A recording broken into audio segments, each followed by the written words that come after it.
We wouldn't be arguing about whether there were women and men if things didn't need to be retooled from the very bottom. That's my sense of the situation now. That is a critical conversation. Whether the God-shaped hole gets filled by God exactly is something maybe for us to discuss on the shows. You're going to be joining me for the next 9 evenings on my We Who Wrestle with God tour, and I would like you to come armed with your sharpest sword and hold nothing back. You've asked me to do something, generally speaking, I'm pretty good at, which is to be disagreeable and try to find holes in things. I'm going to be coming at it from a kind of first principles, uneducated, but I hope sufficiently intelligent perspective. And I think you could offer to the audience a really critical response that's thoughtful, so that I can see if there's still holes in what I've laid out, because I can't find any. That's what we're going to explore.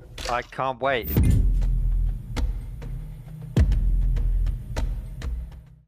The two-party system, the duopoly, if you will, they're the ones that have set the rules, Jordan, in the United States. You know, we do not have competition because the two parties have electively, cooperatively prevented it by setting the rules in all the 50 states and at the federal level. Forget what the country might be asking for. These are private institutions, and they're making decisions of extraordinary consequence, not just for the United States of America and for our neighbors to the north and south, but for the entire world.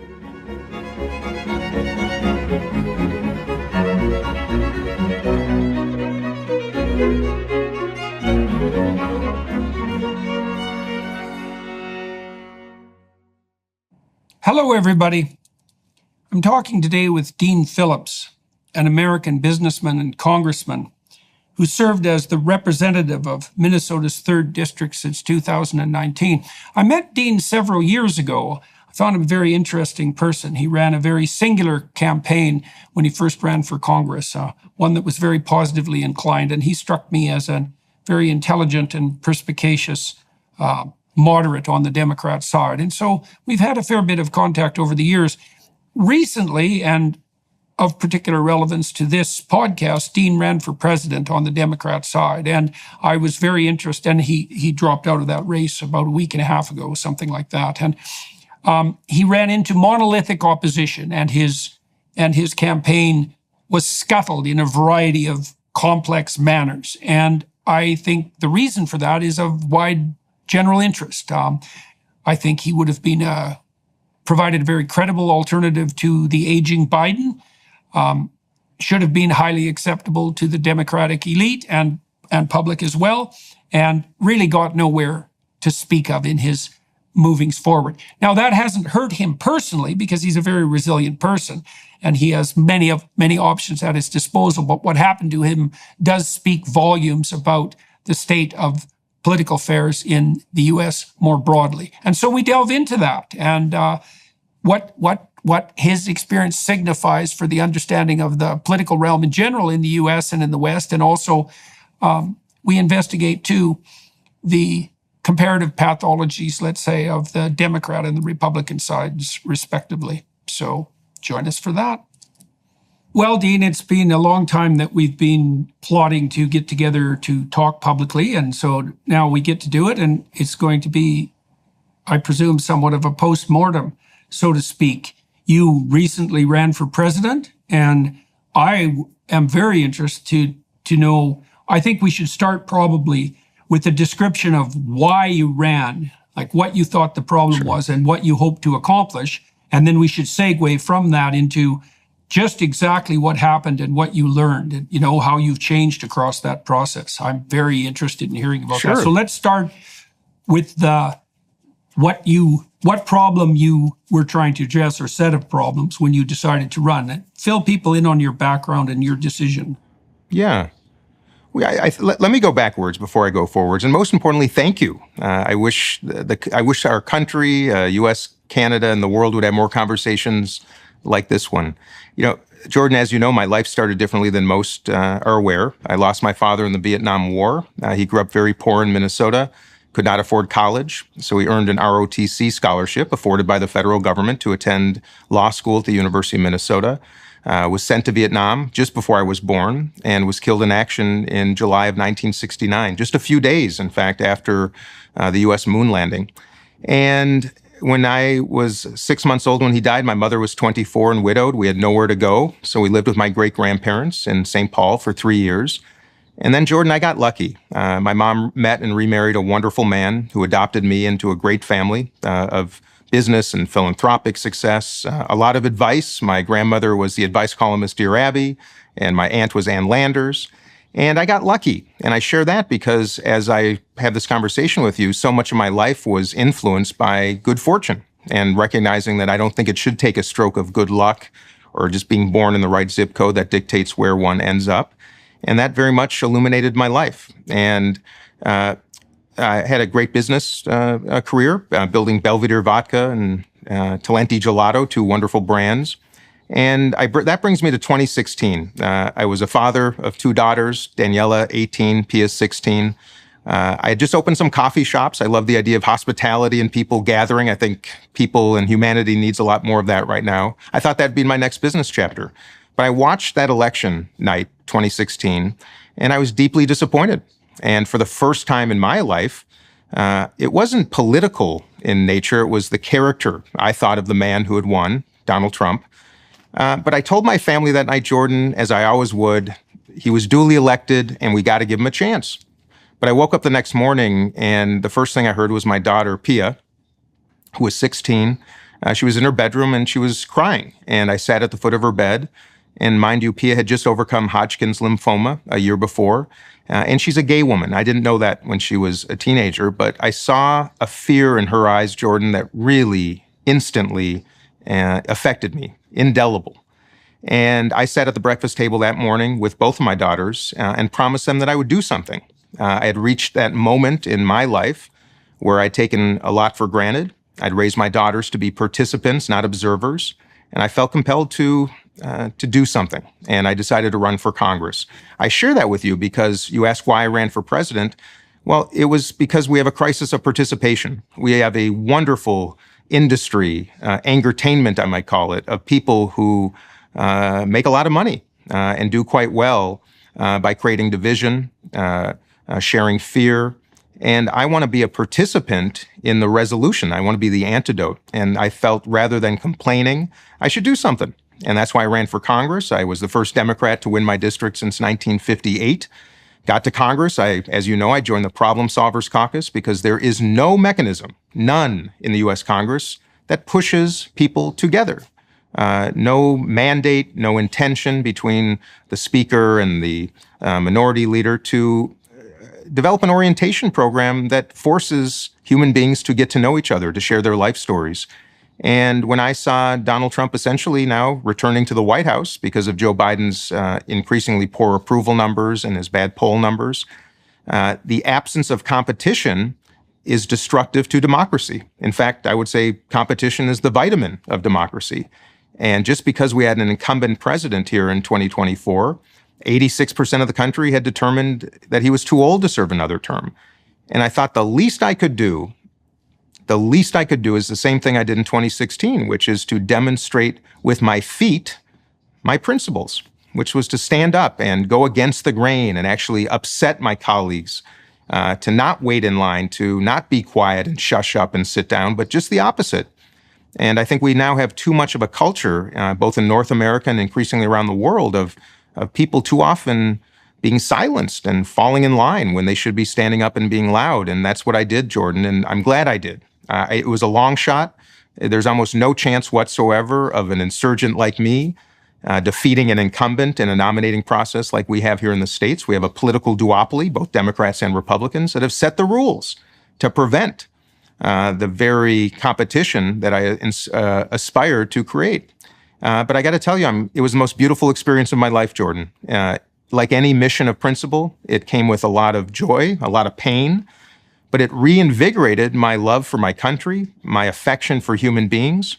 And I will say, Jordan, the most compelling moment of my entire experience, which lasted about 5 months, was walking up to a Donald Trump rally in Rochester, New Hampshire. Saw a line of people standing outside in the freezing cold, there for hours. And I walked up to say hello. And I spoke with probably 50 people that evening, going to a Trump rally.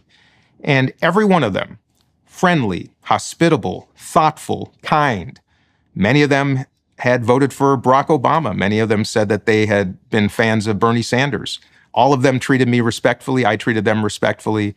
And I have to tell you, that was probably the moment I'll never forget, and restored and reinvigorated my belief that everybody has decency in them. But we have created a dynamic now in which we are demeaning people. We are making them afraid. We are antagonizing each other. And I needed that moment to demonstrate to my own side of the aisle that the way to succeed is not through confrontation, but through invitation. And you asked why I ran for president, Jordan. That's what I wanted to demonstrate, that we need to extend invitations to one another to get to know each other, find common ground, debate, deliberate, and disagree without being disagreeable. And I'm glad I did it, because that was my mission. And I would do it 1,000 times again, despite how complicated and difficult and the toll it took.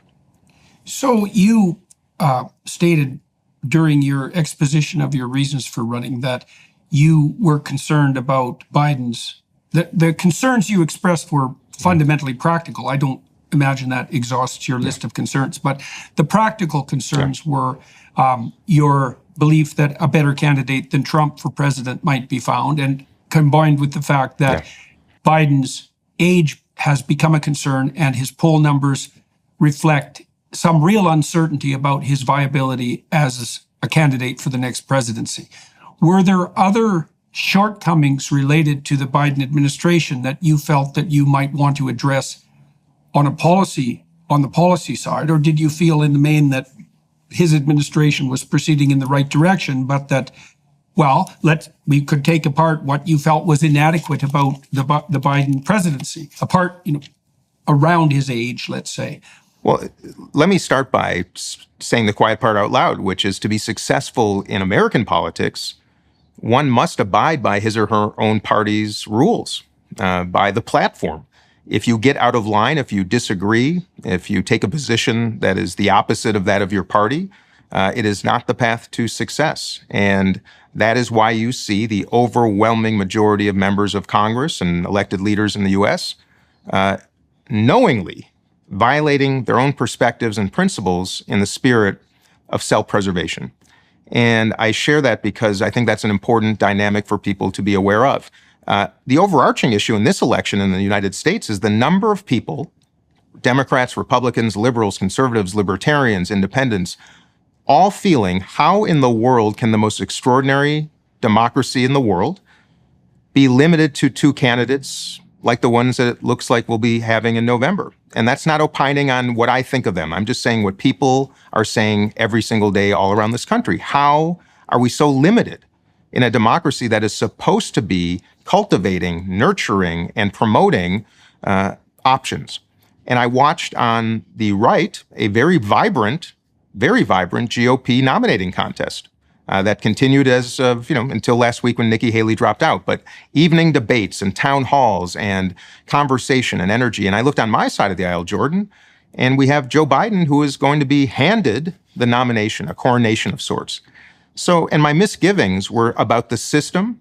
My misgivings were about a country that was overwhelmingly saying that we want more options. And I believe, as I said earlier, that absent competition, democracy ultimately dies. Now, when it comes to policy, so my opinion, by the way, on Joe Biden is he's a good man. I think he's a man of integrity and decency, and most importantly, empathy. But he's an old man. I'm not going to deny that. Is he incompetent? No. Is he facing cognitive decline? I do not believe so at all. Is he facing physical and communication decline? Absolutely.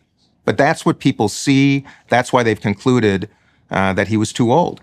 But from a policy perspective, I will say that I think the southern border is a tragic oversight of this administration. It's something that I saw when I first visited the border in 2019, again in 2020. The foremost responsibility of an American leader is to keep our border secure and preserve national security. And clearly, we have a human crisis, we have a national security crisis, and now we have a constitutional crisis at our border. And having been there twice, it's one of the most appalling things I've ever seen, and is and must be the foremost priority of an American leader. That is certainly a point of difference. A fiscal responsibility is clearly something that I believe an American president has to take more seriously. Donald Trump added $7 trillion to our national debt. Joe Biden will add probably 6 and change. It's irresponsible. And as someone who comes from the business world, I believe we have to manage our fiscal house more responsibly. Had I become president, and one day if I do, I would have a bipartisan cabinet. I would employ zero-based budgeting. I would have a international consulting firm assess every single federal agency to make recommendations on how we can deliver services better, reduce expenditures, outsource what we don't do well. I think we have to start looking at the executive branch here in America as our founders intended, which is to execute the laws of the land, not necessarily be the chief policymaker, but to ensure the integrity of our financial house, to ensure the integrity of our borders, to ensure the national security of the country. And I think the executive branch has expanded far more broadly than it should have. I believe that people are feeling that the challenges of chaos, whether it's the southern border or in cities and neighborhoods around the country. I believe costs are too high for most families. We're a country in which 60% are living paycheck to paycheck, 40% can't afford a $400 repair. People are afraid. So when I judge President Biden, there's a lot of good he did, I believe, for America. But I do believe there are some opportunities and needs of Americans that have to be attended to. I was clear in my articulation of what some of those deficiencies are. And lastly, I'll present my foremost policy proposition that I think we should consider, and I think other countries should as well. And I call it American Dream Accounts. We have Social Security in the United States in which retirees are afforded resources to live in dignity after they end their careers. But we don't complement that with something in the beginning of life. And my proposition is something called Dream Accounts, in which the federal government would offer a $5,000 investment account to every baby born in America, no matter one zip code. It would be invested in a S&P 500 index fund in the U.S. equity markets. It would grow over 18 years. Young people would have an app on their phone, track their investments. They would have classes in school to learn about financial management, about entrepreneurship. And then as a reward to graduate high school, that account would vest. And young Americans would have $20,000 to $25,000 to begin their lives. Start a small business, down payment on a home, a little bit of cash to begin their adult beginnings. And that would reduce our expenditures down the road.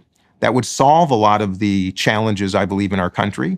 And most importantly, reduce our extraordinary expenditures on incarceration in America, which exceed $80,000 per incarcerated individual. And I think these are some things that new leaders, next generation leaders, can conceive, can implement, how we regulate social media, artificial intelligence, that frankly, a man of both Donald Trump and Joe Biden's age, I don't think have that same life experience and context that younger generations can. So when I ran against Joe Biden, I was really running for generational change and for a sense of respect, the restoration of respect and decency and the golden rule, Jordan.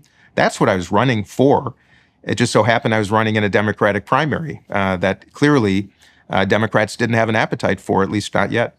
So when I was a kid, about 14, something like that, I got involved with progressive politics in Canada.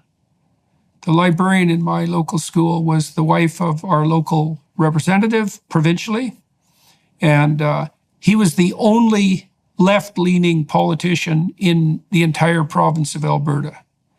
And I was attracted by the policies of the left at that time. And I'm curious about your political orientation. I mean, it isn't necessarily obvious, coming from the business background, say, that you came from, that you would naturally gravitate towards the Democrat side of the House. So could you start by explaining how your political convictions developed and why they've been maintained on the left? And maybe we can talk, that'll enable us to talk a little bit too about things that are somewhat more political and philosophical than we delved into on the YouTube side. So first of all, let me start by saying I don't fit into the perfect political box of any party. And I'll tell you my story. I come from a Jewish family, and I will tell you, Jordan, that in America, post-war America, there was great affection for the Democratic Party as the party that prosecuted World War II, of course, was more sensitive to the Jewish community's needs. And my political hero as a kid was Hubert Humphrey, who was a 20-something-year-old mayor of Minneapolis, who did extraordinary, generous gestures for the Jewish community, the Black community in Minneapolis. Minneapolis was known as the most anti-Semitic city in the country in the 1940s. It was also Hubert Humphrey. This is very little known, but it was a young Hubert Humphrey who went to the Philadelphia Democratic National Convention in 1948, was told by everybody from whom he sought counsel that if he was to issue the speech that he was planning to issue, that he would likely end his career on the spot. And it was the speech in which he implored the Democratic Party to get out of the shadow of states' rights and into the bright sunshine of human rights. At that moment, Strom Thurmond and all the Dixiecrats left the arena. Strom Thurmond started a new party, ran for president that year against Harry Truman, and won 4 states. And not only did it not hurt Humphrey's career, it actually established it. And in many ways, I think it's underappreciated, but it was Hubert Humphrey with that speech that really started the Democratic Party's migration into the civil rights movement. Now, there's no video of it. It's a very grainy recording of it. That might be part of the problem.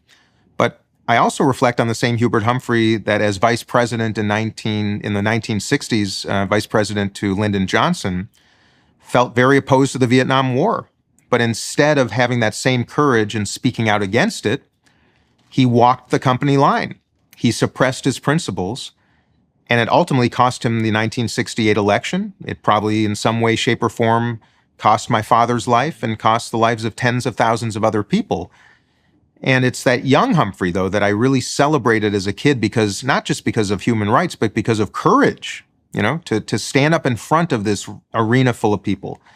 And I went to school in 1980. This is a very interesting quick story. In 1980, I go to school and I go to assembly. And who's speaking to our assembly that day but John Anderson, Republican member of Congress, had run against Ronald Reagan in the GOP primaries in 1980. And kind of like Bobby Kennedy, left the primary and then declared his candidacy as an independent. And he came to speak to our class that day in 1980. I was 11 years old. I'd never seen a politician before. And he spoke about money in politics, and he spoke about the need for independence in politics. It didn't mean much to me. But that night, I went to dinner with my family, 4 generations, my great-grandparents, grandparents, parents, and my brother and me. And I sat next to my grandmother, who was Dear Abby, the advice columnist. She asked me about my day. I told her about John Anderson coming. She said, well, just so you know, you say he might be president, but anybody who's speaking to a bunch of 11-year-olds this close to the election is probably not going to win. So that was political lesson number 1. But she said, Dean, are you a Democrat or Republican? And I said, Grandma, I don't even know what those are. And she said, you're a Democrat. And it was then that I learned about this affiliation between the Jewish community and the Democratic Party, particularly in Minneapolis because of Hubert Humphrey, who was the hero to my whole family because what he did in a time where the Jewish community was deeply persecuted for their faith in Minneapolis. So when you ask about the why, that's the why. It was baked into my family, and it also, and I'll leave it at this, it's this deep-seated belief that in some way, shape, or form, the Democratic Party always stood for the underdog, for the downtrodden, the separated, the oppressed, the other. And I think I've always grown up with a little bit of that ethos baked into me. Now, like many people, do I struggle sometimes with some of the platform of my party, or do I grow concerned about circumstances? Of course I do. But that's my affiliation, and it's long-standing and somewhat deep-seated. Imagine being able to transition academic papers, textbooks, websites, emails, or PDFs into an audio format that you can listen to while on the move. The Listening app offers exactly this. It's a convenient and flexible solution for those who want to learn anytime, anywhere. The Listening app offers lifelike AI voices complete with emotion and intonation for a realistic listening experience. It allows you to indulge in your love for reading and learning even when you're on the go. Take your studying to the next level by uploading your notes to the Listening app. With their note-taking feature, every time you come across a key idea, simply click the Add Note button and the app instantly adds the last few sentences to a notepad, enhancing your learning experience. Have you ever experienced motion sickness while trying to read your favorite book during a journey? The Listening app has you covered. It allows you to easily convert text and listen anywhere, making your travel time more enjoyable and nausea-free. Normally, you'd get a 2-week free trial, but listeners of the Jordan B. Peterson podcast can get a whole month free right now. Just go to listening.com/Jordan or use code Jordan at checkout. That's listening.com/Jordan or use code Jordan at checkout today. Okay. So that actually, I definitely want to delve into that more. So I just wrote a piece for the Telegraph. It's going to be published next week, addressing the rising tide of anti-Semitism in the Western world. Now, I've been watching this happen for 4 years. I've been privy to it to some degree because I aligned myself with the Daily Wire, and its most famous spokesperson is Ben Shapiro. And so that attracted no shortage of anti-Semitic commentary, much of it from the right. But there's something stunningly pernicious going on that has to do with this question that I mentioned to you on the YouTube side that I've asked Democrats consistently. When does the left go too far? So I want to lay out an argument for you. Okay, so now I understand where you're coming from. And I would also say that that proclivity you had to identify with standing up for the underdog, let's say, was also what made the left-leaning political party in Alberta more attractive to me as a teenager. Okay, so I was active politically for about 4 years when I was a kid, and then I just stepped away from it until like 6 years ago.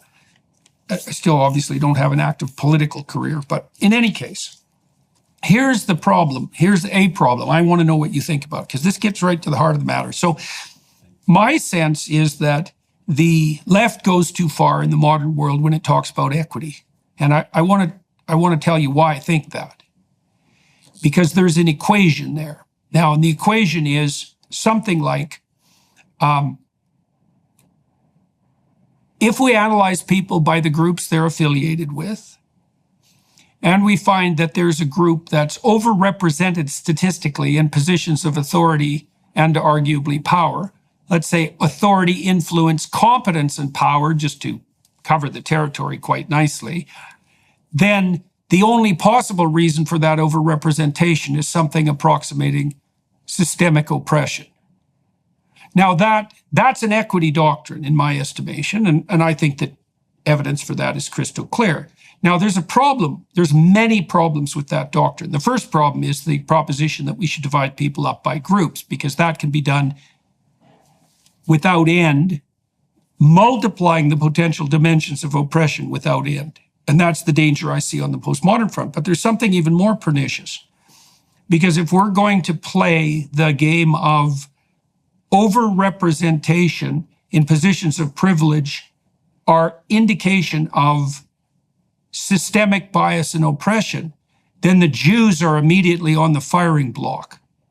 Because there is no grouping of people that's more likely to be statistically represented at the upper echelons of virtually every domain than the Jews. Now, my sense of that is that the Jews and their proclivity to hyperachieve are a massive net benefit to any society that has enough sense and courage to not only tolerate but welcome and encourage a successful minority. But that can be turned and inverted viciously, as it has been for thousands of years, right? It's always been the same story. So I see in the equity doctrine a kind of poison, like a true poison, that's predicated on that equation. Now, the poison is twofold. Not only is there an oppressor-oppression narrative that's very easy to digest, which is that statistical overrepresentation indicates oppression. That's bad enough because it's a hypersimplification. But there's an additional element to it that's insanely pernicious, which is that now all you have to do to demonstrate your moral virtue is ally yourself with the hypothetically oppressed, and you've done your moral duty. And I believe that a tremendous amount of the culture war that's raging now, that's manifesting itself as anti-Semitism, and that I believe has devastated our institutes of higher education, is a consequence of that doctrine. And so, well, yeah, I'm curious about what you think about all that. You know, my first reaction is that two things can be true at once. Things that have good intentions that I think are just and appropriate can sometimes have ramifications that negatively affect someone else or be taken too far. And this is probably a discussion where we could surely talk about that. But when I think of equity generally, let me start with the enslaved Americans. Anybody who believes that slavery does not have a long tail that exists to this very day, I just would beg you to understand how that's just patently untrue. It's one thing to deny one generation something, but to deny multiple generations family, education, literacy, opportunity, that becomes very hard to overcome. And I do think that slavery is an example of a systemic flaw in the United States that continues to have ramifications to this day, and I think is worthy of rectification. I think of women. I think of the great-grandmothers, Sarah and Rose, my great-grandmothers, who could not vote when they turned 18 years old because women were not afforded the right to vote. When they were, is that an example of equity? Yes. My own community, the Jewish community in Minneapolis. Jewish physicians in the 1940s could not practice at any Minneapolis hospital, Jordan, not a one. Hubert Humphrey, along with my great-grandfather, members of the Jewish and Gentile community, got together and they built a hospital called Mount Sinai Hospital. It was a form of equity because it was the only hospital that would afford staff privileges to Jewish physicians. And of course, when they opened, every other hospital changed its policies. So, even my own community in the early part of the 20th century were relegated to the worst jobs imaginable. Pots and pans. They entered Hollywood because Hollywood and movie making was kind of a secondary type of industry. They got into the spirits business like my family did in wine and spirits distribution. They had to take on jobs and industries in which the well-to-do weren't interested in. And I use Mount Sinai as an example of that was an act of equity that afforded opportunity, and then the community took advantage of that level playing field, if you will, and now it's somewhat of a meritocracy. So I think two things can be true at once. I don't want to see anybody disadvantaged because of somebody else's advantage, but I do think that we do have some obligations in a just society to afford a little bit more to give someone a boost to a group or a party or a sex or a race or a religion that have been denied opportunity for a long time. And I don't think they're incompatible notions is my only sense and sensibility. Now, I will say, am I deeply concerned about those on the left who seem to leave their affection for the underdog at the doorstep of the Jewish people? Yes. And am I concerned that Jewish people are now somehow perceived as the oppressors?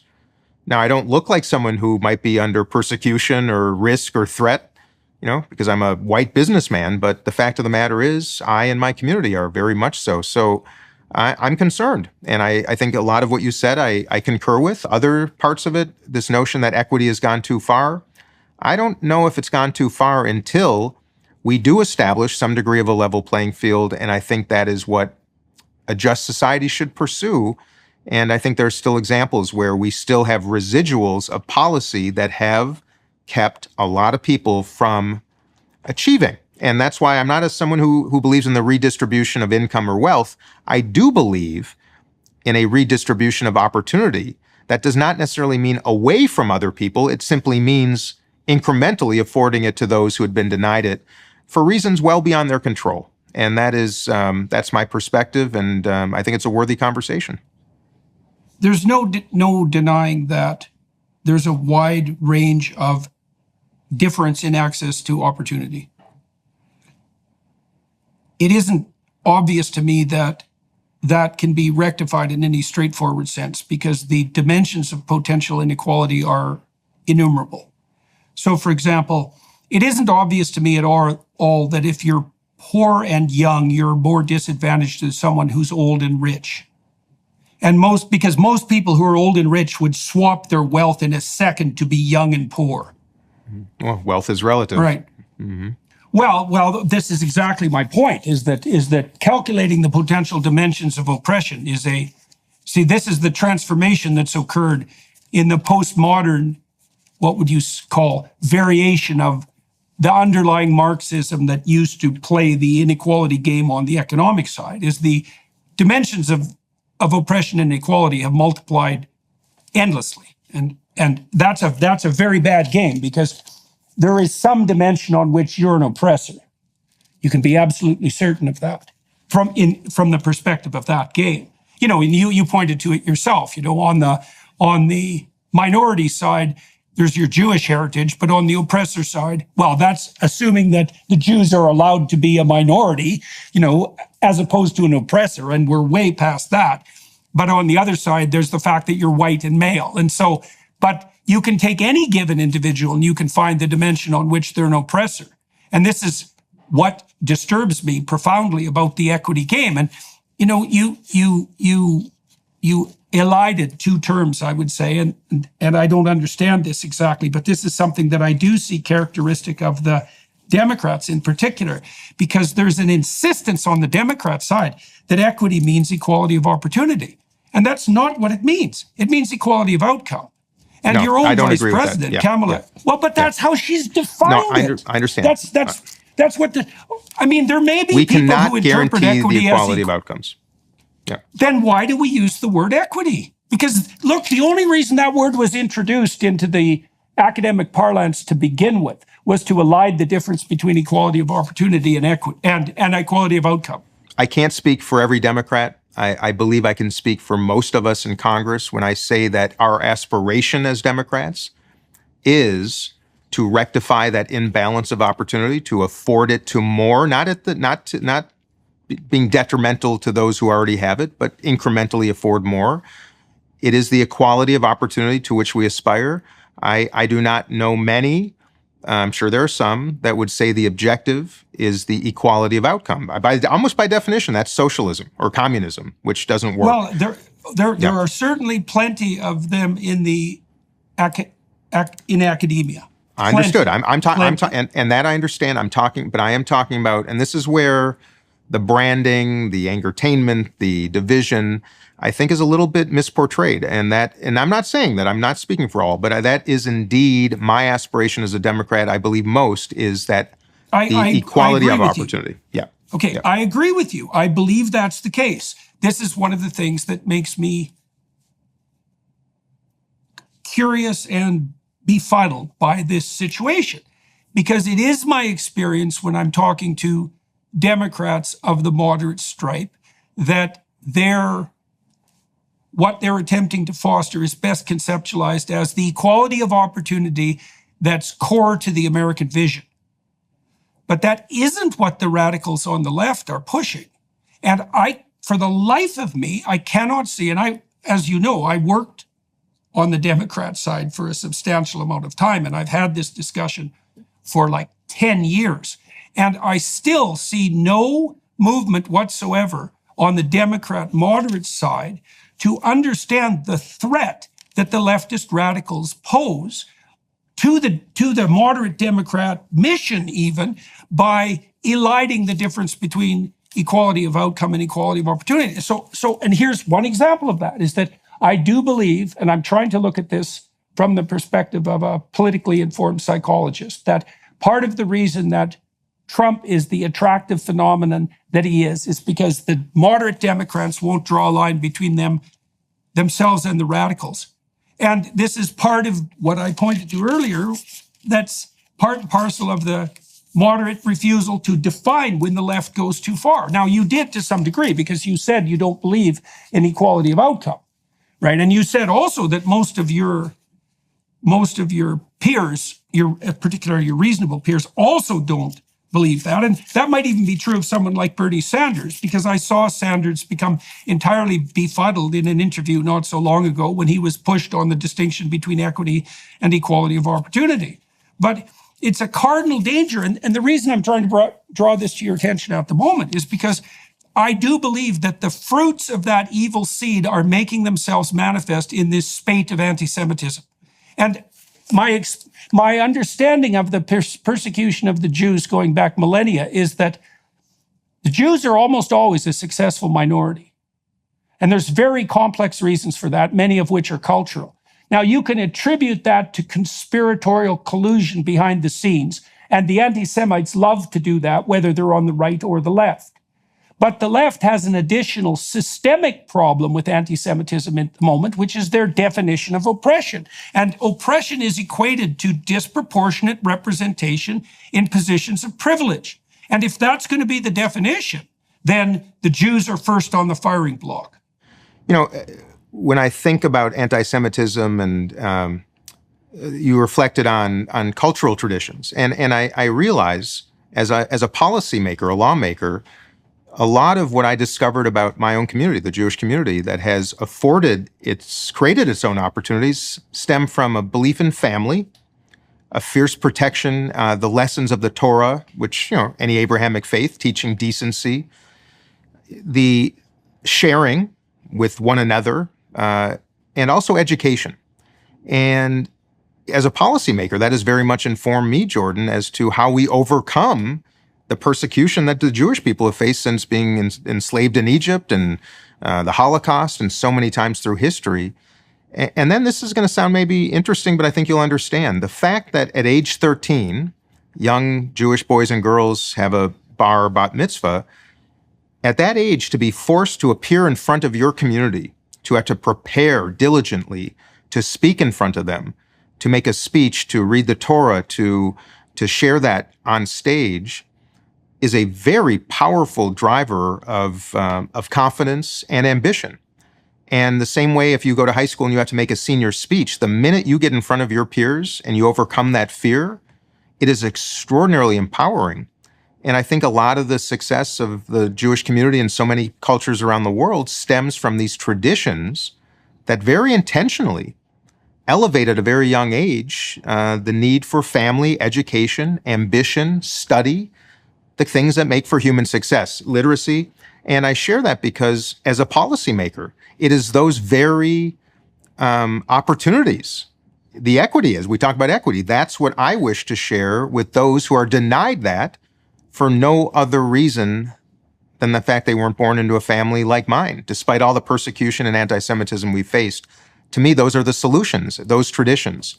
Okay, so then I agree. I agree with you, but I would say, to some degree, that's what's made me a conservative, to the degree that I am a conservative. And so because the dictums that you just put forward don't strike me as corresponding to the notion that the fundamental problem is to be summed up as systemic oppression.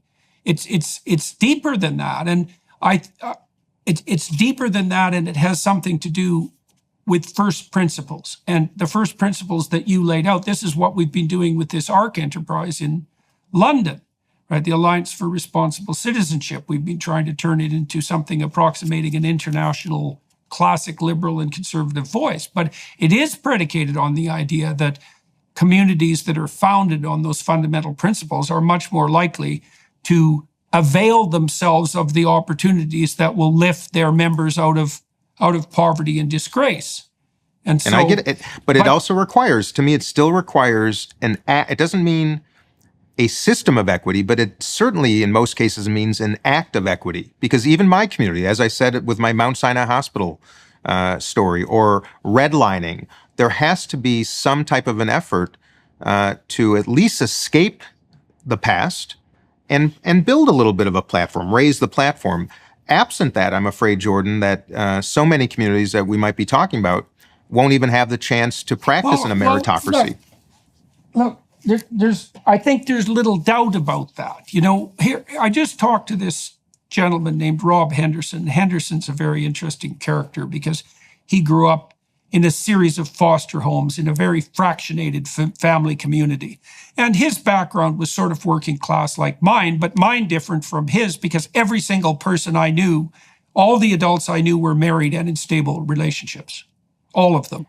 whereas none of the adults he knew were like that. He didn't have any role models of stable relationship, right? And so I see in the radical side, on the left in particular, an assault on the institutions that provide for the equality of opportunity that you just described. And that's also why it makes me befuddled that the moderates won't segregate themselves from the people who, for example, are hell-bent on attacking the structure of the nuclear family, which I think is the minimal viable unit for society to predicate itself upon. And Jordan, that I'm not even sure it's optimal, but it's certainly minimal.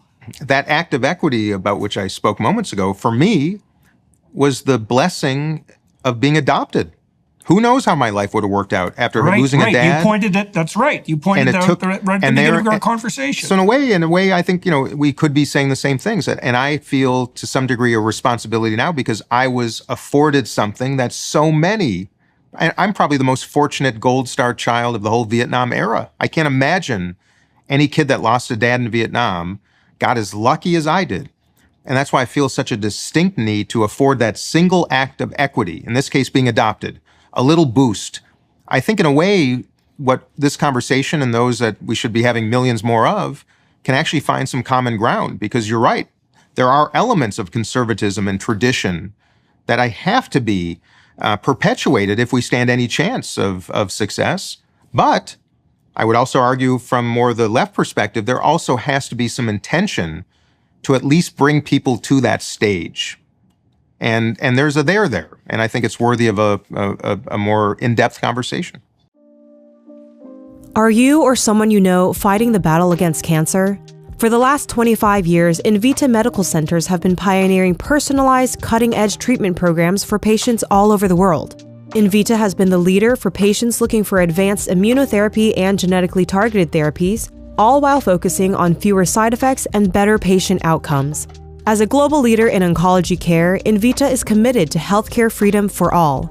They've spearheaded a revolution in employer health insurance options, empowering companies to provide their employees with access to not only top doctors, hospitals, and technologies, but also the first of its kind nationwide personalized medicine coverage. Invita is doing all of this, plus offering significant tax and cost savings, full transparency, and liberation from the grip of commercial insurance carriers. Whether you're a patient in need or a company looking to break free of monopolized healthcare insurance, Invita could have the solution for you. To learn more about their treatment options, visit invitahealth.com, spelled ENVITA health.com. That's invitahealth.com today. All right, so let's talk about that. I want to return to the policy issues at some point, but I think the more germane point at the moment, I think, is likely your experience doing this. So you had, as far as I was concerned, I'm in a strange position as a commentator on American politics because I'm a Canadian, but it gives me a certain detachment, I would say, at least to some degree. And it seemed to me that at minimum, your campaign was warranted given the polling numbers. It also struck me that it was very unlikely that the Democrats were going to rustle up a candidate who, in principle, might have a broader appeal than you. I've watched RFK. We can talk a little bit about his campaign at some point. I think that might be interesting. But you had the qualifications that struck me as necessary and desirable to offer an alternative to the current regime, given people's concerns. And my sense was that wise Democrats might have been sufficiently terrified by the possibility of losing the next election, which I think is very likely, that they would be casting about for a potentially viable alternative.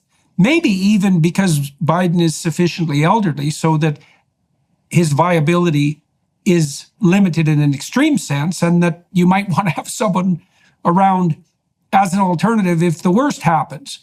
And I was curious about how your campaign might progress. And I must say, I thought that you would get more traction than you did. And so we communicated a little bit right from the beginning of your plans, not a tremendous amount, but enough so that I knew what was going on. And I was absolutely Well, I don't want to put words in your mouth. What happened? What happened? What did you experience? Tell me the whole story, if you would, because everybody needs to know.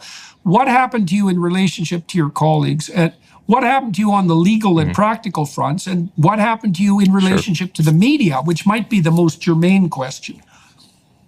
Exactly. And especially in this day and age, the absence of platform, Jordan, is the most critical deficiency that I faced as someone who did not come to this with massive name recognition. Now, mind you, those in Congress who are well known throughout this country typically generate that name recognition by being jerks, by being aggressive, by being provocative, by being oftentimes mean-spirited. And that is counter my nature. I recognize, as someone who is not often on cable news at night, that was going to be a challenge. But let me get back to the very beginning. My contention was that the country needed alternatives. My contention was that the president should pass the torch, which is what I did beginning in July of 2022, encouraged him publicly to pass the torch. It was met in my own caucus with a lot of dismay because you don't do that. God forbid you say to the incumbent that he or she should step aside.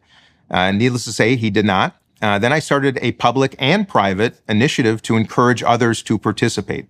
I telephoned Governor Pritzker in Illinois. I telephoned Governor Whitmer in Michigan, made a public call, whether it's Governor Newsom or Vice President Harris. I said to the next generation of Democrats, this is the time.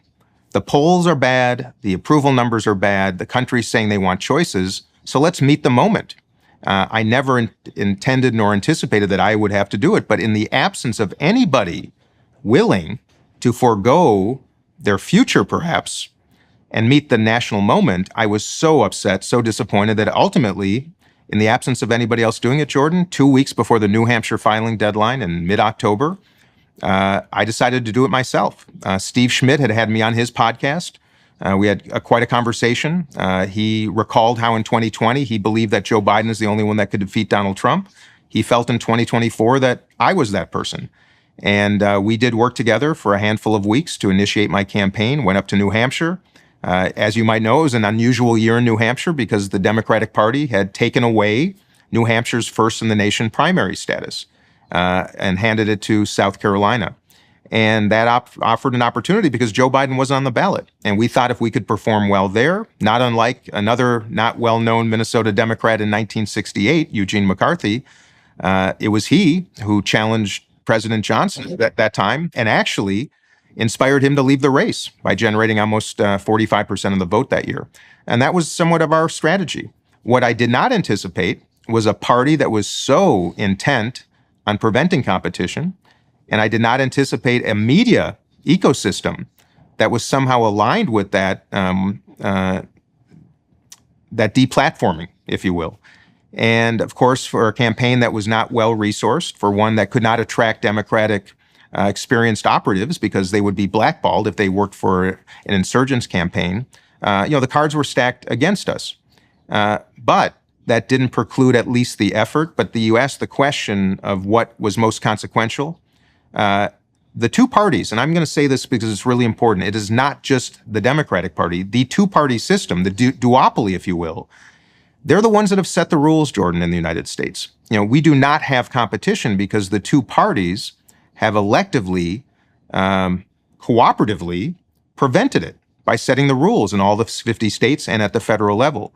And that means when there is an incumbent, he or she will be protected. Forget the polls, forget intuition, forget what the country might be asking for. These are private institutions that operate on by their own rules, behind closed doors. Most of us don't even know who they are ultimately. And they're making decisions of extraordinary consequence, not just for the United States of America and for our neighbors to the north and south, but for the entire world. And not being exposed to that was something that I was not prepared for. Okay, I want to interject something there because it seems to me that you hit something key with that observation to the attraction of Trump. See, I think that people feel the typical bread and butter people of the United States who are attracted by Trump despite his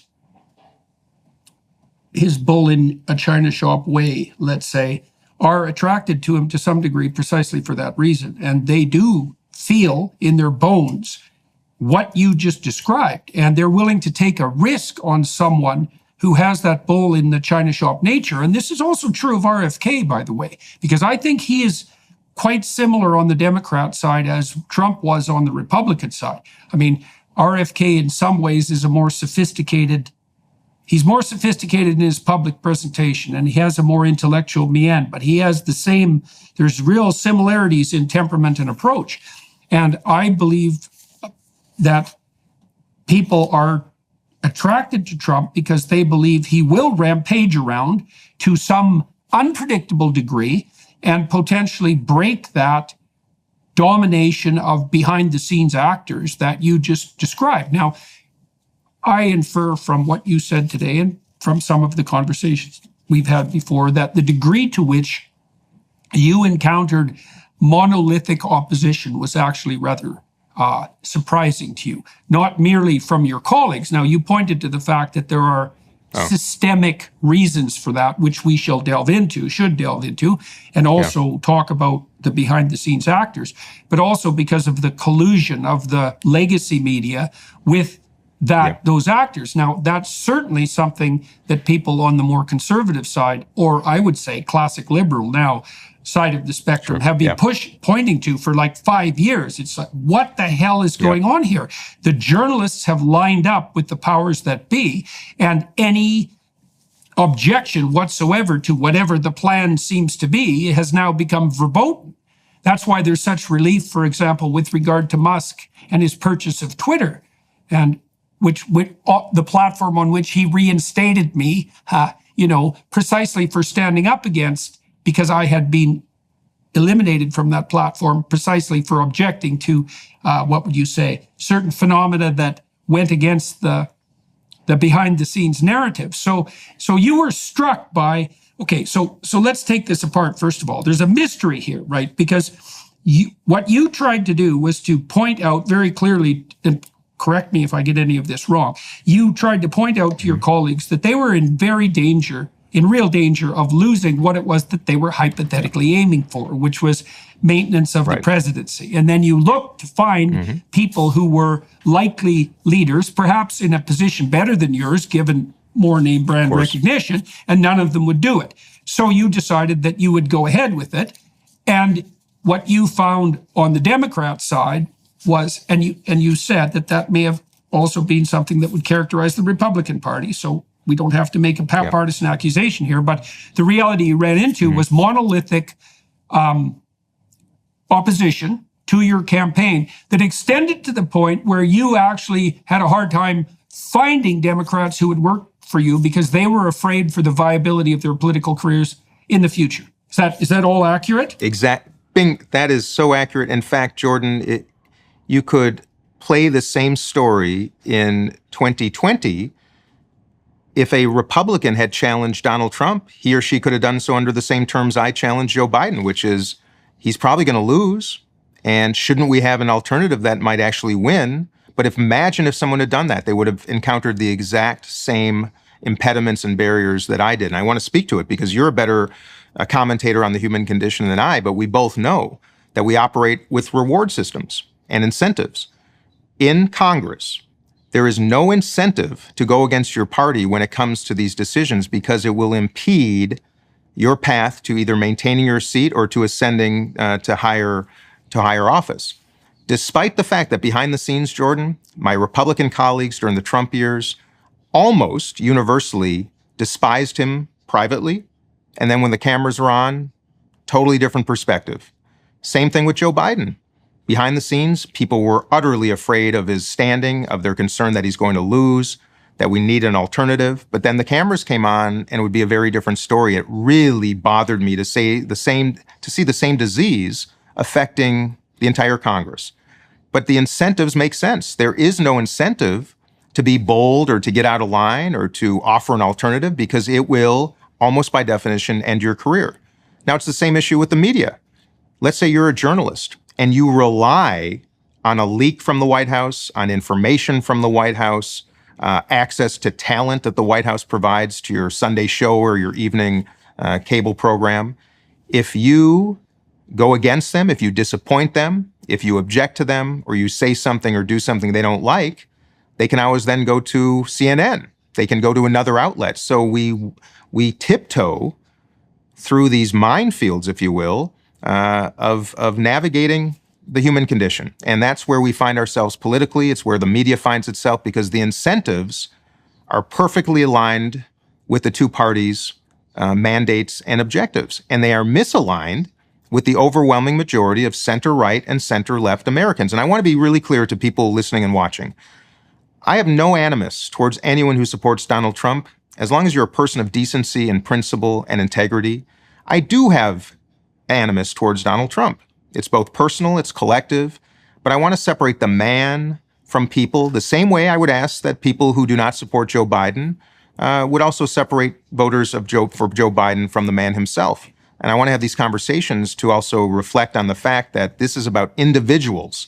I have respect for conservatism. I have respect for libertarian perspectives. I have respect, of course, for progressives. But as I have this discussion with you, I just want to make it very clear. This is the duopoly. Some call it the uniparty. It is real. There is misalignments, and most of all, perverse incentives that have to be exposed, have to be discussed, and have to be rectified. The overwhelming majority of my colleagues, strange bedfellows, want to change the system for the same reason, because it is not working any longer. So, okay, so there's one question I have that emerges out of that, which is that you would expect, if the legacy media was aligned with the political forces that currently prevail for reasons of practical access, that during the Trump administration, they would have tilted heavily in the direction of a pro-Trump stance. But I don't really think I saw any evidence of that. So, like, my sense is that the machine that produces the Democrat, the machine that produces the platform of the Democrats is exactly the same machine that produces the ethos of the legacy media journalists. And so there's a natural alignment there. Now, I would say that machine fundamentally are the mechanisms of higher education. It's more complex than that, but that's not a bad place to start. So you talked about, so there's two issues here. And you talked about a system of perverse incentives that aligns itself on the political side behind the incumbent in some manner, no matter what, right? And that system of incentives is operating so powerfully that is the case even when there is real evidence of concern that the incumbent might be insufficient for the job or lose, which is also a definition of insufficient for the job, right? And so that's worth delving into. Like, what is it in the incentive structure that aligns people with a losing candidate at the cost, a potentially losing candidate? I know it's close, and that makes things complicated too, because people could say, well, I can imagine a situation where Biden might win. So is it that the race is so close that the incentives are mixed? What do you think exactly? What do you think is going on? My belief is that when human beings become proximate to power, that they will place that proximity above their own fellow countrymen and women. And I think that has a lot to do with why there's this there's this absolutism around incumbency. It's not rational. It's not pragmatic.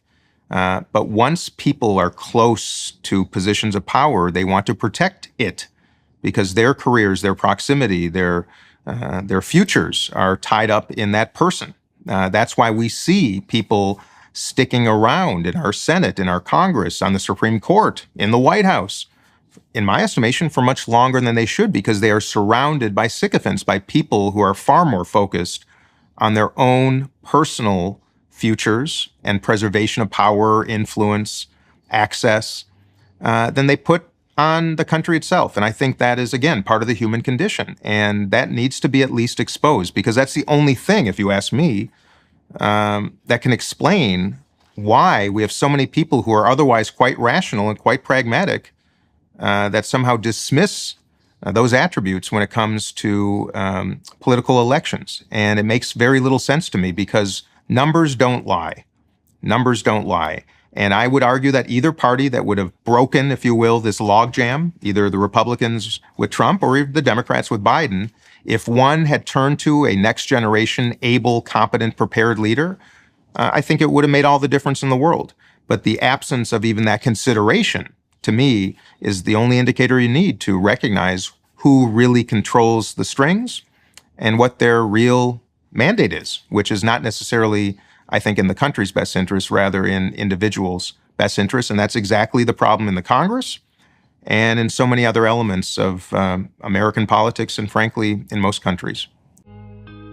Sleep is the foundation for our mental and physical health. In other words, you've got to have a consistent nighttime routine to function at your best. But if you're struggling with sleep, then you've got to check out Beam. Beam isn't your run-of-the-mill sleep aid. It's a concoction carefully crafted to help you rest without the grogginess that often accompanies other sleep remedies.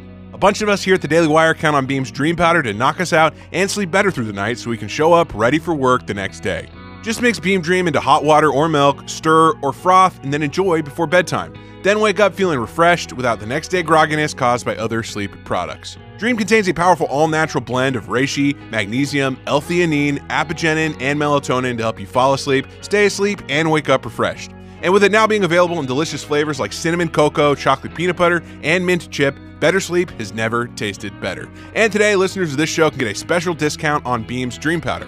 Get up to 40% off for a limited time when you go to shopbeam.com/Peterson and use code Peterson at checkout. That's shopbeam.com/Peterson and use code Peterson for up to 40% off.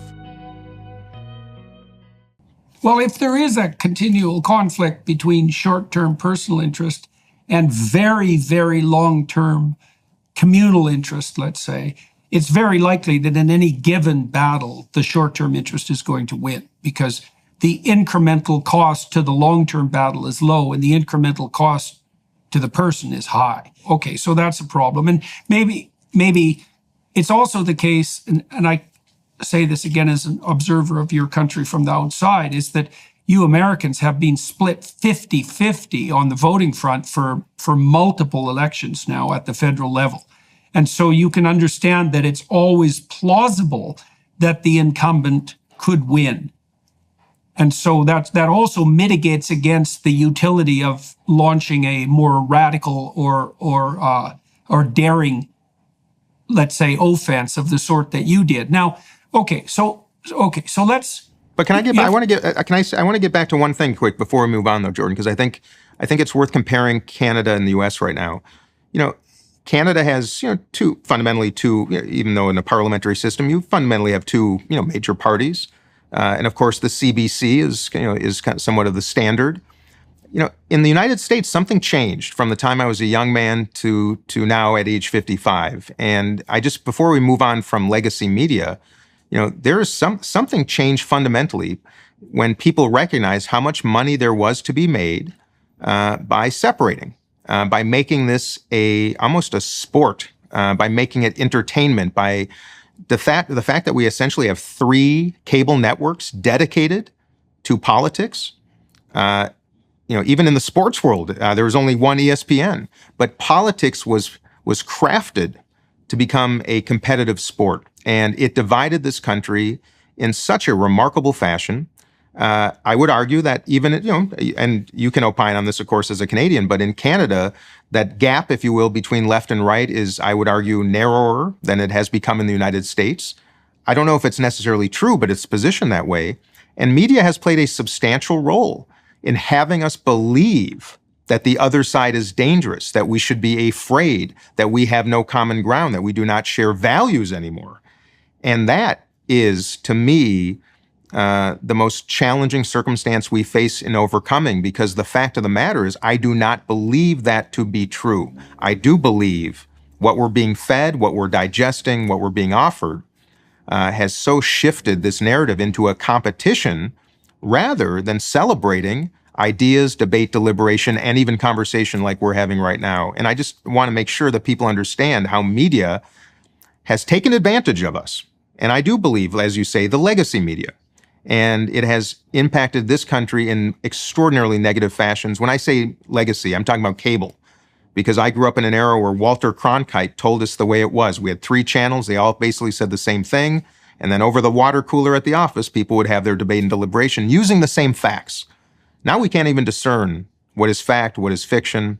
And I think that is because of cable news has really affected us in a way that I don't believe has done the same in Canada and most countries in the world. Well, I think there's more difference between the left and the right in Canada than there is in the U.S., but at the moment there's less antipathy still. Antipathy. Yeah, although yeah, I think that's we won't go there for a moment. That's a neat conversation, but that's an interesting. Yeah, there's a difference between the policy gulf and the respect gulf. Yeah. And although we've got plenty of things that are shaking hard in Canada at the moment. So, all right. No, I know that. So now it sounds to me. See, I was curious when I asked you to engage in this conversation. I was curious to see what it was that you concluded, and I could imagine that going two ways. One was that you found yourself even more concerned with the, what would you say, lack of flexibility of the Democrat Party and the monolith that you ran into. Or you could voice your concerns at an even deeper level and say that the monolith that you ran into was actually a reflection not so much of the intransigence of the Democrats per se, but a reflection of something that's more systemic and deeper. And so it sounds to me like you've landed on that side of the decision. Yeah. The latter. The latter. Yeah, the latter. And I say that, Jordan, because first of all, I believe it to be true. It is systemic. It's a result of two parties protecting the duopoly. That in my business experience, a duopoly is always what I try to disrupt. We did it with Belvedere vodka. Stoli and Absolute were the two big brands. We came in Belvedere, did very well. Ben & Jerry's and Haagen-Dazs and ice cream. We came with Talenti Gelato. And now I see Democrats and Republicans in this systemic competition that is kind of a race to the bottom too often. And I think that is why so many in this country find themselves so disenfranchised, so angry, so upset, so unheard, because no longer are representatives incentivized to attend to those concerns and challenges. They're incentivized to simply win and beat and win and beat. And that's why I have to say, I understand the attraction of Donald Trump to so many tens of millions of Americans. Someone who has said to them, I understand you. By the way, Donald Trump, in my estimation, Jordan, was a man who went through very similar circumstances in New York City, a man who aspired to be part of the social scene in New York, of the philanthropic scene and the clubs, and he was not accepted in Manhattan. Now, forget the fact that he's a wealthy man and a billionaire. People say, how can he relate to rural Americans who feel unheard? Well, you know what? I think he caught on to something that is shared by many, regardless of their means. There was a classist element to it that I found quite distasteful. Now, I come from a rural background. I'm an Albertan and a northern Albertan, and that's like way the hell out in the sticks by anybody's standards. And one of the things I really noticed about the intellectual elite types who were discussing Trump is that they had a contempt for him that was essentially class-based. For one reason or another, he's nouveau riche, right? And even if he has the money, which you referred to, that doesn't put him in the educated Ivy League upper class elite club.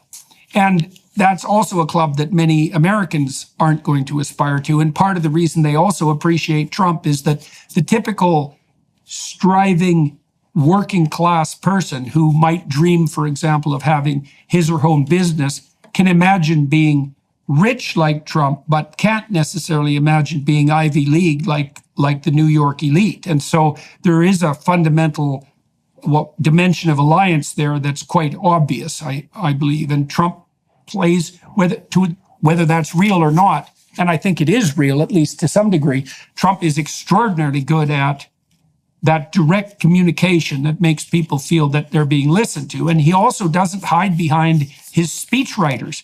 Like, when I watched Trump win the first election, when he became president, I thought people prefer the unscripted, spontaneous lies of Donald Trump to the scripted and nuanced and prepared lies of Hillary Clinton.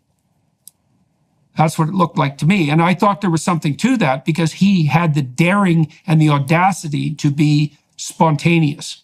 and people trust that. You know, I've noticed, for example, on my YouTube channel, now and then I'll read something that I've prepared very carefully because I don't believe that I have the ability to walk through the argument spontaneously at a sufficient depth. So I'll write a column and read it. Those never work as well as the spontaneous YouTube conversations, right? No, it's human. People want to identify with someone who appears to be human and, to your point, fallible and imperfect and mess up sometimes, but authentic, I think, is the word we're looking for. And yes, politics is so scripted. Everything is talking points and well lit and perfectly planned. And yes, I understand. That's my message to my fellow Democrats right now, is we got to start listening more. We got to start showing up in small towns around America. We can't talk like professors. We should be listening. We should be not talking as much as listening. You know, there is not so much a massive policy gulf in America. I think that is a construct of media. It is the gulf, if you will, and the gap is like in any relationship, whether it's a friendship, a romantic relationship, a professional relationship. People want to be affirmed and they want to feel heard. And in the absence of that, which is, I think, the great shortcoming of my party right now, in the absence of that, people will migrate to whomever makes them feel heard. And they will forego and dismiss a lot of negative characteristics simply because it fulfills that basic human need to be understood, to be not demeaned or disrespected, but to be heard. And that is, to me, the root of politics. It's humanity. There's no difference between a competent leader and someone who listens. Those are the same thing. Bingo. Yeah. Now, Joe Biden is a man of empathy, but he is not perceived by, I think he's perceived by too many Americans as not someone who understands how they're feeling. Now, Donald Trump has made people feel like he gets it now, but he's not a man of great empathy, having sat across the table with him, obviously. So there are some massive disconnects.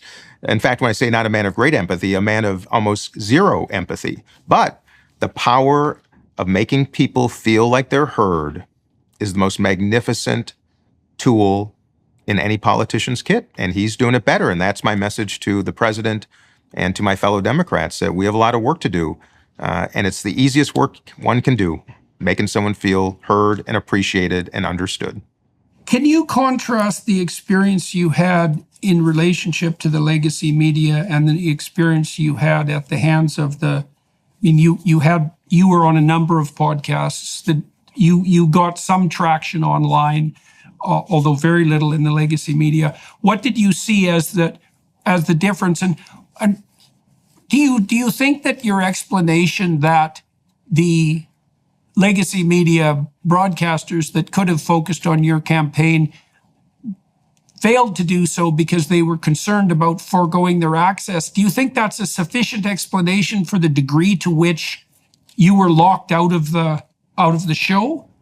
Yeah, look, I'm a business person, Jordan, at heart, and the answer is yes. There was a disincentive to platform me because the risk and reward, the opportunity cost, if you will, did not work in my favor. Now, to your question about new media, that was the most magnificent part of my campaign, was the discovery of so many remarkable platforms. Most importantly, long form like this. How can you get to know somebody when you're on television for 3 minutes with a journalist who's got to move on to the next segment, within 30 seconds, and they're there to get a wow moment, right? You can't learn about who somebody is, and if you don't know who someone is, how can you trust them? Why would you vote for them? With the podcasts I did were remarkable. I learned about myself. I opened my heart and mind to issues I hadn't considered. I did some that were centrist. I did some that were more left-leaning, and certainly some that were more right-leaning. And that universe was eye-opening to me, and the best part of running for office. The most disappointing part was the inability of most of the mainstream media to afford much platform. Now, News Nation did, because they're the upstart trying to compete. CNN a little bit, but let me just give you an example. Every single Republican challenger to Donald Trump was afforded a 1-hour town hall on CNN during the GOP primaries. Chris Christie, Vivek Ramaswamy, Mike Pence, Nikki Haley, Ron DeSantis. There may have been another 5 or so, Trump. So there were 6. All of them running in single digits other than Haley. By the way, I got 20% in New Hampshire. I did better than most people thought. CNN did not give me a town hall. And that would have been the first and only opportunity I would have had to simply show up in front of voters to answer their questions, not the media's questions, and to introduce myself. The absence of that was very destructive. MSNBC. I'm the ranking member of the Middle East Subcommittee on Foreign Affairs. During a war between Israel and Hamas, I wasn't extended a single invitation over 4 months to appear on MSNBC. The one invitation that came was the morning after the South Carolina primary, where Joe Biden was certain to do very well because that is where his last campaign really got its start. So it gives you an example of incentives and disincentives. And Fox News was far more hospitable. Just about every show invited me, afforded me some platform, and not in a way that was designed, in my estimation, to only try to say nasty things about President Biden. They gave me an opportunity because, of course, for them now, there's nothing to lose. So the answer is yes, that's how it works. I think that is the only explanation. It might be different. Now, Marianne Williamson, she ran in 2020, she ran in 2024 again. Never afforded platform. Now, they'll tell you, well, it's because she polls so low. Well, we all know this is a chicken and the egg, Jordan. I think it's a responsibility of mainstream media. You are also a much more credible to candidate. afford platform. You are also a much more credible candidate. But that's my point, is neither of us. But neither of us were afforded that opportunity. Okay. But yes, but new media afforded great opportunity. And but for that, I probably never would have had a chance at all. Mm-hmm. Okay, so let me drill down on something that's a little bit more pushy here, if you don't mind. Sure. Well, okay, so because I am trying to sort this out. So I think one of the reasons you're pointing to, one of the reasons why Trump is so attractive, another one of the reasons why Trump is so attractive. See, the degree of collusion between the Democrat powers that be and the legacy media is stunning to me. And it's not only the legacy media, right? It's happening behind the scenes in a terrible way with the large tech companies. So, for example, my interview with Robert F. Kennedy was pulled by YouTube. Now, I watched the American press flip out about hypothetical Russian collusion in the last election. And YouTube had the gall to deplatform a presidential candidate's 1.5 hour interview, right? And then YouTube took down 3 more of my interviews, focusing on the issue of trans surgery. And since then, by all appearances, have been throttling my account. And this sort of thing is going on behind the scenes all the time.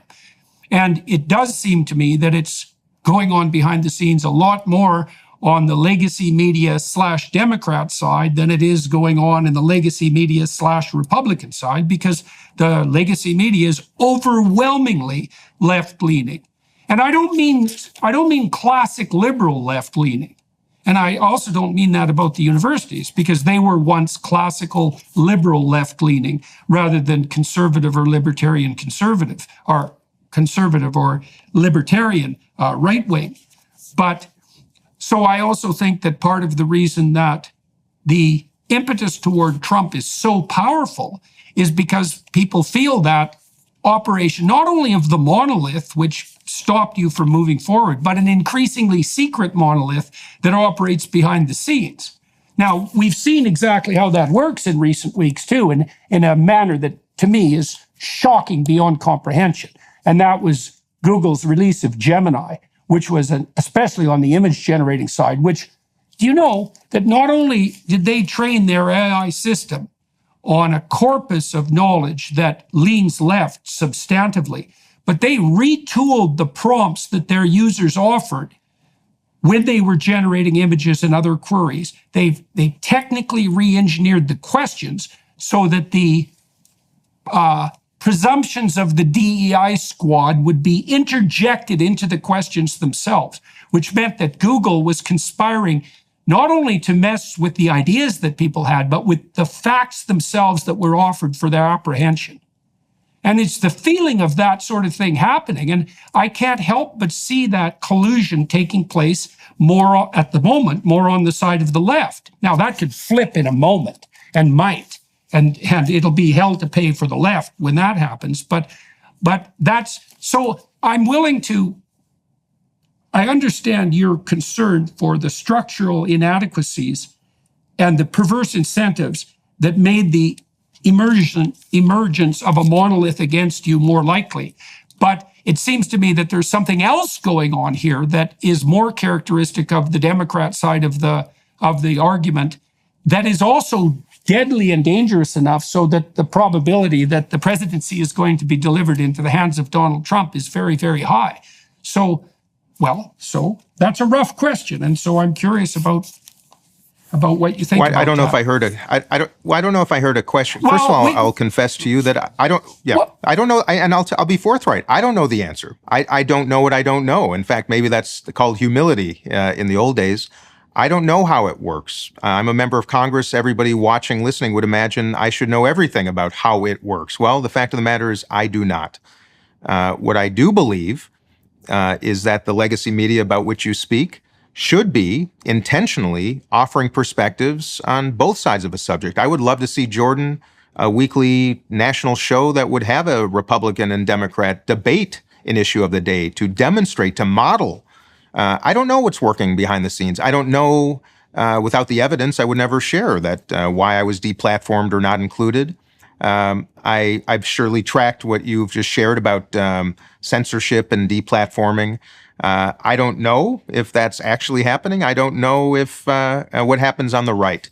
But all I do know is that we have reached a point where truth is hard to discern, where people are condemned so quickly for having an opposing view that they're essentially silenced. And I think when I say we, I'm talking about all of us, progressives, liberals, classic and otherwise, left and right, conservative, libertarian.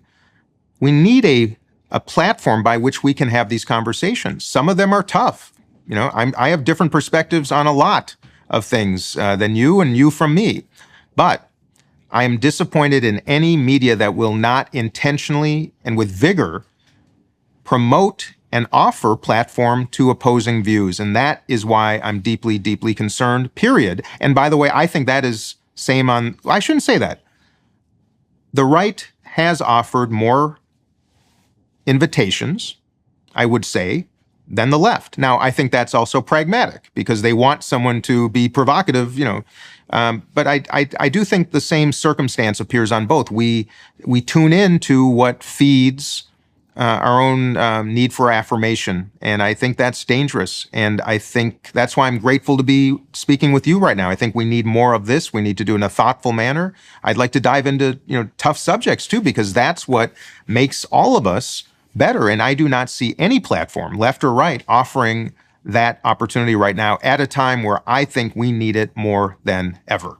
Yeah, well, the thing is that the YouTube ecosystem that you had some success with communicating with actually emerged and then was shaped as a classic liberal / conservative alternative to the legacy media.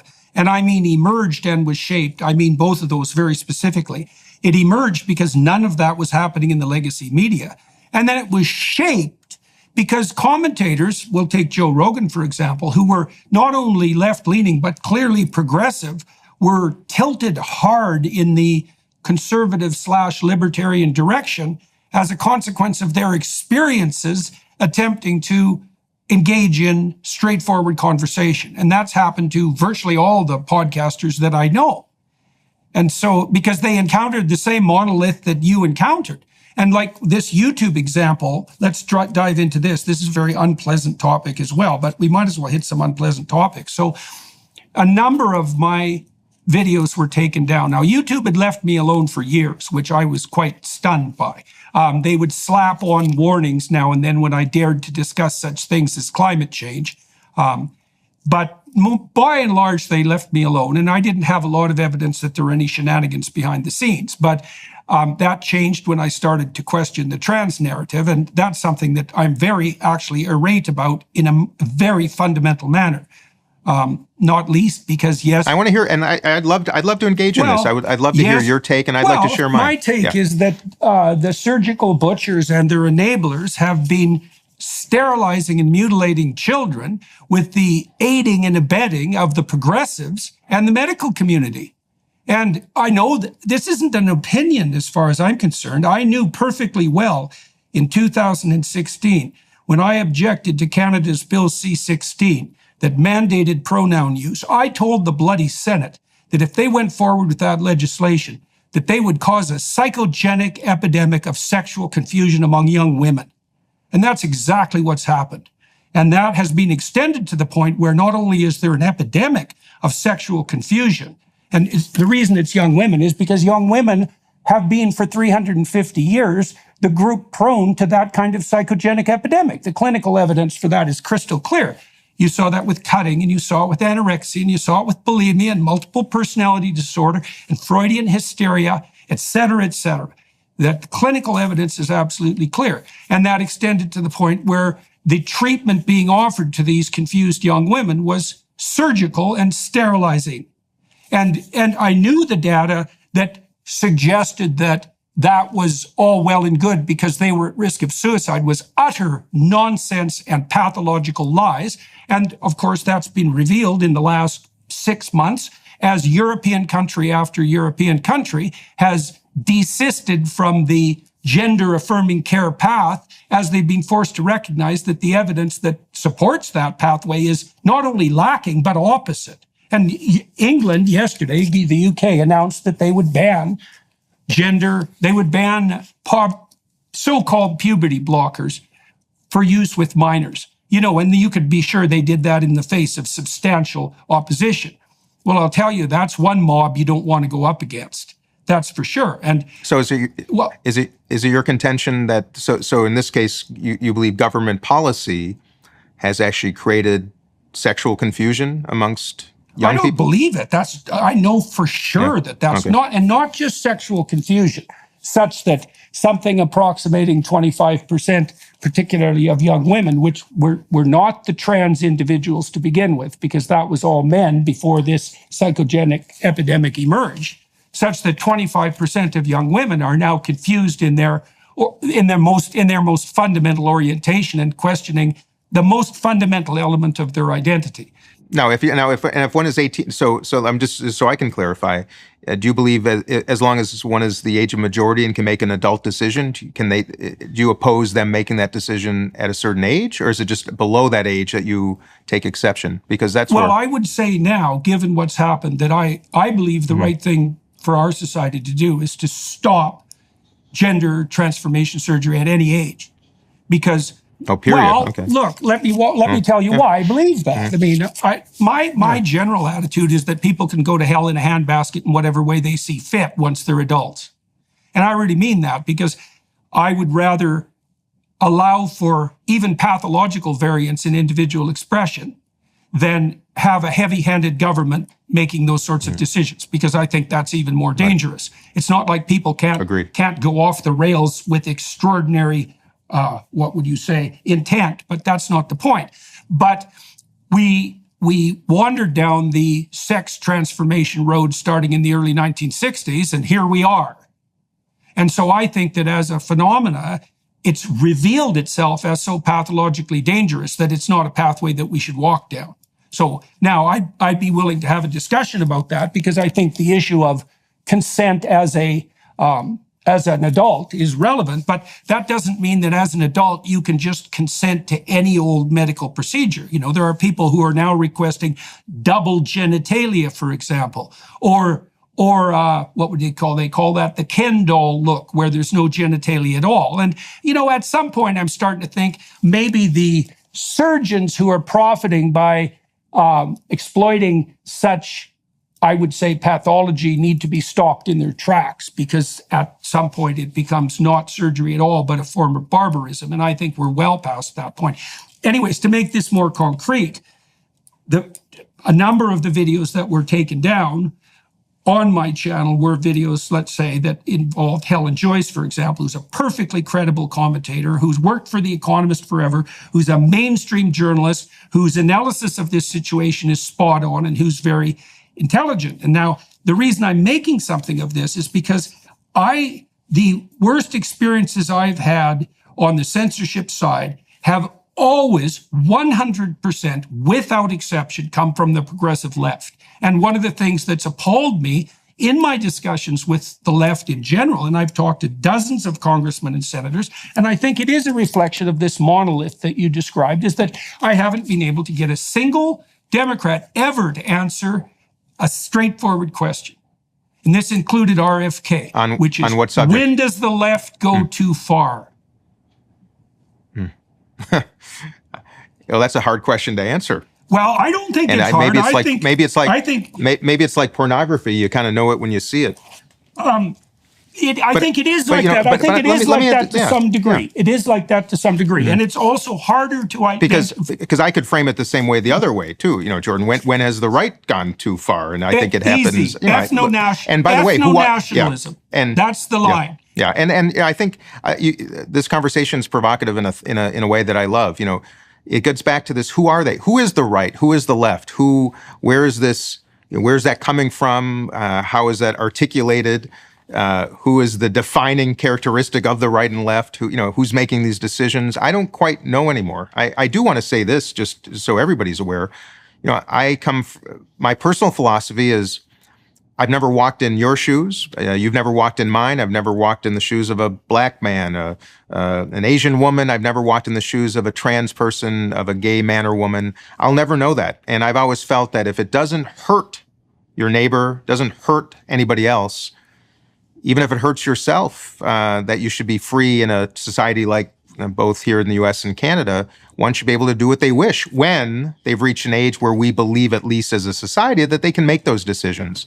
And I do see conflict and sometimes even hypocrisy from a right that feels so deeply about freedom and liberty and keeping government out of one's personal affairs, yet delving often into the very most personal affairs of so many human beings. And this is provocative to me. And the same when you ask how far is too far. I would be, and that's a thoughtful conversation. Well, I would be inclined to agree with that. The only codicil I have to that now is, first of all, like I said, I believe that people should, in the main, be not only allowed but encouraged to find their way forward, right? And so we put minimal restrictions on people of age. But I also believe that the medical, I truly believe this, Dean. I believe that the medical community now deserves a Nuremberg moment. I have not seen anything in my entire professional life on the therapeutic front or the medical front that I regard as even in the same league of barbarism as what's happening with the trans phenomena. And I think because of that, I think that the surgeons have foregone their right to even offer such services to adults. Interesting. And what you provoke in me is this recognition that left to their own devices and profit, doesn't matter if it's politics, it doesn't matter if it's surgeons, therapists, you name it, there will always be people who take advantage of others if they can make money doing so. And I think in a way, that's kind of the overarching maybe umbrella of our conversation right now is how do you discern, what is just, what is right, what is reasonable, and how do you discern who is operating authentically and who is not? And I think we are now facing this great challenge of what is real and what is reasonable and who is making money from it. And a lot of people are making money off a lot of us, Jordan, you know this as well as anybody, looking out for themselves and not recognizing perhaps the tragedies that they're leaving in their wake. And I'm not assigning that to what you just said. I'm just saying that I think it's fair to explore that in a lot of categories right now. Well, I think that's actually something the libertarian right and the left could agree on. I mean, one of the things that's really struck me is that the libertarians are terrified of big government and the progressives are terrified of big corporations, and they don't seem to realize that they're both terrified of big.